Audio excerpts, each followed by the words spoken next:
नमस्कार मंडळी. खमंग कट्टा बाय शिल्पा मध्ये तुमच्या सगळ्यांचं सहर्ष स्वागत आहे. आपण रोज काहीतरी मेनू बघतोय छान छान, की आपण जेवायला काय करू शकतो किंवा इव्हन ते आपण टिफिनला सुद्धा देऊ शकतो. आपण मोस्टली भाकरी बघतोय, नाचणीची बघितली आतापर्यंत, आपण ज्वारीची बघितली, आपण कळण्याची बघितली आणि त्याच्याबरोबर असणाऱ्या छान अशा भाज्या. आता थंडीचे सीझन सुरू आहेत आणि भाज्यांची सुद्धा रेलचेल चालू होईल, तर त्याच्यामुळे आपण त्याच्यासाठी विविध पर्याय बघणार आहोत. आज मी तुम्हाला जे दाखवणार आहे ते कोणाला आवडत नाही, प्रत्येक मराठी माणसाला आवडणारा हा पदार्थ आहे.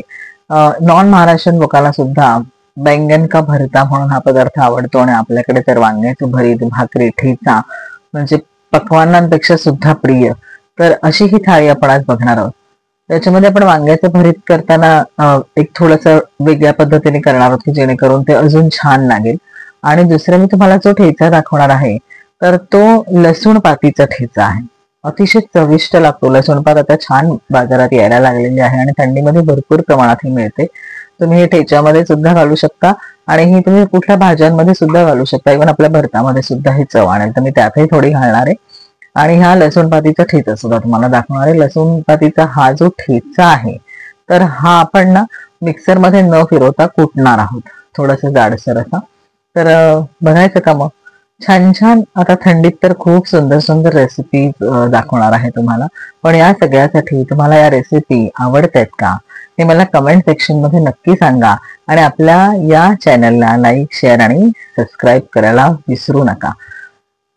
अजून तुम्हाला एक सांगायचं म्हणजे की ज्या वेळेला आपण हे पदार्थ बनवतो त्यावेळेला तुमच्या घरातही हे पदार्थ बनले जातात. कोणाकोणाकडे ही पद्धती वेगळ्या असतात बनवायच्या. तर नक्की कमेंट सेक्शन मध्ये हे सांगा की तुमच्या इकडची पद्धत काय आहे. तुमच्या इथे ही पद्धत सेम आहे का, काही वेगळ्या पद्धतीने बनवतात? तुमच्याकडे एखाद्या पदार्थाला काय नाव आहे? तर त्याच्यामुळे आमच्या ज्ञानातही भर पडेल. आणखीन त्या पद्धतीने सुद्धा आपण रेसिपीज करू. तर आपण आता बघतोय भरीत, भाकरी आणि लसूण पातीचा ठेचा. चला तर मग आपण मस्तपैकी ठेचा आणखीन भरीत भाकरी बघतोय. तर सुरुवात करूया. आधी वांग्या भाजायची कशी. ही हिरवी वांगी माझ्याकडे आहे, तुम्ही काळी घेतली तरी चालेल. आणि त्याला मी छान असे सुरीने त्याचे छेद करून त्याच्यामध्ये मी लसूण भरते. लसूण आणि हिरवी मिरचीचे थोडेसे तुकडे करून भरा, की ते पण छान भाजलं जातं आणि त्याला एक वेगळी चव लागते वांग्याला. करून बघा तुम्ही. आणि आपण त्याला तेल लावणार आहोत नंतर भाजताना आणि छान ही वांगी भाजून घेणार आहोत. याच पद्धतीने माझ्याकडचे मी सगळी वांगी भाजून घेतले. थोडेसे कोमट असताना जर तुम्ही त्याचं साल काढलं तर ते पटकन निघतं. तर त्याच्यामुळे अगदी गरम नाही पण कोमट असताना सगळं भाजून घ्या. माझ्याकडे कुटायला खल आहे पण मी तरी तुम्हाला सुरीने दाखवते, कारण पटकन वर्किंग वुमनना हे सोपं जातं. तर छान सुरीने त्याचं स्मॅश करून घेतलेलं आहे मी. आणि आता आपण भरीत करतोय. तर दाणे तळलेले आहेत. दाणे छान तळून घ्यायचे, अर्धवट कुटले तरी चालणार आहे. हळद घातली, हिंग घातले. आणि तुम्ही कोणी कोणी ही भरितामध्ये म्हणजे हळद घालत नाही, तर ते तुमच्यावरती आहे. कांदा घातलेला आहे.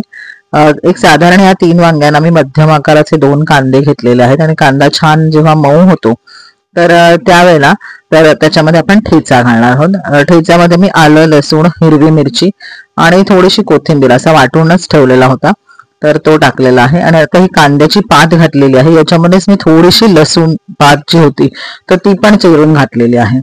तर आपल्याला वेगळा ठेचाही बनवायचा आहे म्हणून मी सगळे वापरले नाहीये, तर थोडीशी घातली. आणि ह्याला चांगली दणदणून आपल्याला वाफ आणायची. आणि याच्यामध्ये आता आपण घालतोय मीठ.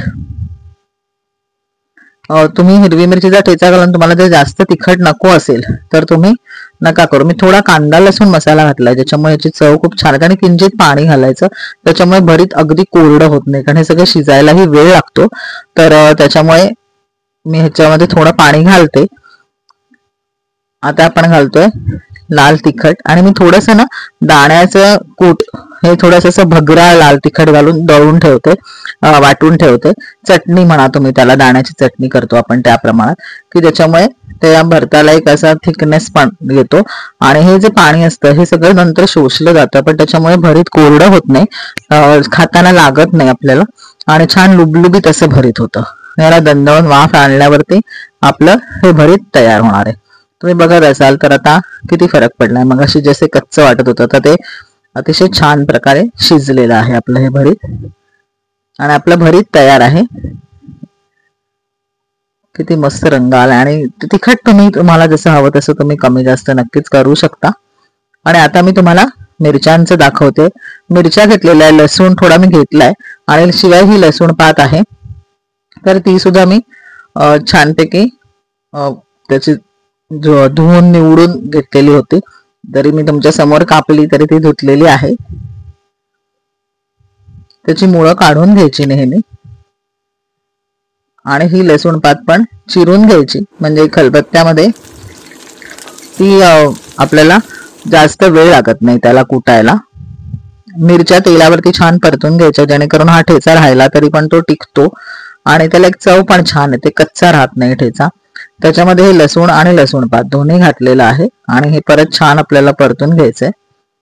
कुठलाही ठेचा करताना नॉर्मली न परतता करू नका, त्याच्यामुळे त्याचं कच्चेपणा राहतो आणि मग तो चांगला लागत नाही आणि टिकतही नाही. मीठ घालायचं थोडंसं ठेच्यामध्ये आणि मी थोडी कोथिंबीर घातली आणि हे सगळं परतवल्यानंतर थोडा वरून लिंबाचा रस पिळलेला आहे, की जेणेकरून त्याचा हिरवा जो रंग असतो, नॅचरल रंग, तो तसाच राहतो. आणि हा आता आपण, माझ्याकडे हा जो दगडी खलबत्ता आहे तर त्याच्यामध्ये छान कुटून घेतलेला आहे. भाकरीची रेसिपी तुम्हाला बघायची असेल तर मी खाली लिंक मध्ये ऑलरेडी आपल्याकडे भाकरीचे बनवतानाचे व्हिडिओ आहेत, तर तुम्ही ते बघू शकता. मी याच्याबरोबर ज्वारीची भाकरी केली होती. मी ज्वारीची भाकरी कशी करायची ते व्हिडिओ मध्ये दाखवलेलं आहे.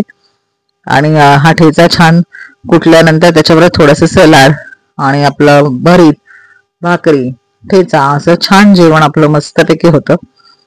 आणि मी डब्यालाही हेच दिलं होतं आज.